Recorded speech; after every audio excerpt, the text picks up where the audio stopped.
It's time to take a look at what's happening around Wyoming. I'm Wendy Corr, bringing you headlines from the Cowboy State Daily newsroom for Wednesday, May 8th. A 47-ton supercomputer in Cheyenne that can do 5.3 quadrillion calculations per second and was once one of the top 20 most powerful computers in the world has been sold to a mystery buyer for $480,000. Cowboy State Daily's Renee Jean reports that the supercomputer that's housed at the National Science Foundation's National Center for Atmospheric Research in Cheyenne was sold in a recently closed U.S. General Services Administration auction after 7 years in service. The Cheyenne supercomputer is like 144,000 laptops all working at the same time. So it's really quite a powerful machine. It's also very, very fast. It can do 5.3 quadrillion calculations a second. So that's one heck of a super math test. Now, the Cheyenne was sold at auction because it's being replaced by an even better, more powerful supercomputer. The derecho is 3.5 times more powerful than the Cheyenne. It can do more than 19 quadrillion calculations a second. It's like 500,000 laptop computers working all at once. About 134 universities involved in atmospheric research have used the Cheyenne supercomputer for the last 7 years on a wide range of projects, including the study of wildfires and hurricanes on Earth on out to solar flares in space. Gaming in Wyoming has grown fast. It's now a $1 billion a year industry coming in the form of skill-based games, parimutuel gambling, live horse racing, and sports betting.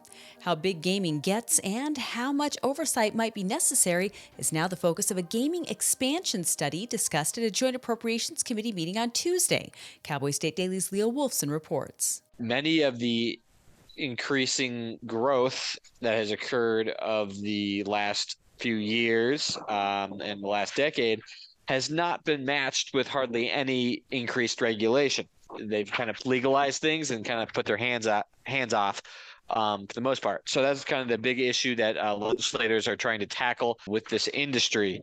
The Wyoming Gaming Commission is going to be conducting a study this summer to look at the possibility of what would look like if Wyoming's gaming industry expanded, and the benefits of that and the costs, the social costs and things like that. The current structure of the Gaming Commission and its relationship would be analyzed under the study, as would regulation of all wagering activities in Wyoming. A Colorado-based company says it's preparing to ramp up its uranium mine near KC and develop rare earths production that will, quote, be globally competitive. Cowboy State Daily's Pat Mayo reports that the company is aiming for production of 2 million pounds of uranium next year. You know, all these uranium companies that are kind of doing this rush to Wyoming to get in on the mining of uranium. This is yet another one. It's called Energy Fuels, and it's based out of Colorado. And it's got its fingers in a lot of different places in Wyoming. And the one that it's going to be starting up, or at least increasing its capacity pretty significantly, is up in Nickel Ranch, which is up around Casey in the Powder River Basin area. The rare earths minerals bonanza is the result of consumers starved for magnet metals integral to the green transition to electric vehicles and wind turbines, as well as consumer goods, robots, military drones, missiles, and chips needed for sophisticated computing power. A sexual identity survey was reportedly made available to Cheyenne high school students, but not made available to parents. Cowboy State Daily's Claire McFarland reports that the issue prompted an animated turnout of parents, substitute teachers, and others at a Laramie County School District 1 board meeting Monday night. Their main concern, it seemed, was not that the survey exists or that it asks questions, but that the parents reportedly couldn't access it, needed to have a school email address. So that was the main concern. And they referenced the Parental Rights and Education Act, which mandates a certain level of transparency between the school and parents about changes to the student's identification. After the story was published in Cowboy State Daily, the school district confirmed it learned of the flyer last week and has since removed it from the wall of South High School. And an orphaned Wyoming black bear cub seemed almost certain to starve to death last winter, but after several months at an Idaho bear rescue facility, she's almost ready to come home to the Cowboy State. The cub, named Alice, was down to a mere 15 pounds when she arrived at the Idaho Black Bear Rehab last December. But Cowboy State Daily's Mark Hines reports that since then, Alice has bounced back remarkably.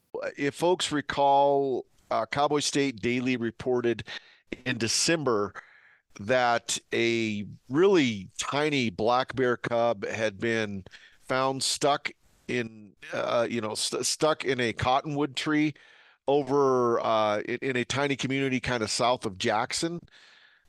Game and Fish went ahead and released the bear from that predicament, hoping it would go find its mother. Mother bear didn't show up for several more days, so Game and Fish decided at that point this bear must be orphaned. So they captured it and they sent it to the Idaho Black Bear Rehab Center, which is down in Garden City, Idaho. Happy to report that she's doing very well. She's up to around 60, 70 pounds, which is a perfectly normal and healthy weight for a female black bear of her age. She's about 15 months, which means she's about right at the age that a cub would be kicked out on their own in the wild anyway. And that's the plan. Late June is the target date to return her to her natural surroundings, and Alice will be released in the general vicinity of where she was found. And that's today's news. Get your free digital subscription to Wyoming's only statewide newspaper by hitting the subscribe button on cowboystatedaily.com. And don't forget to subscribe to our YouTube channel. I'm Wendy Corr for Cowboy State Daily.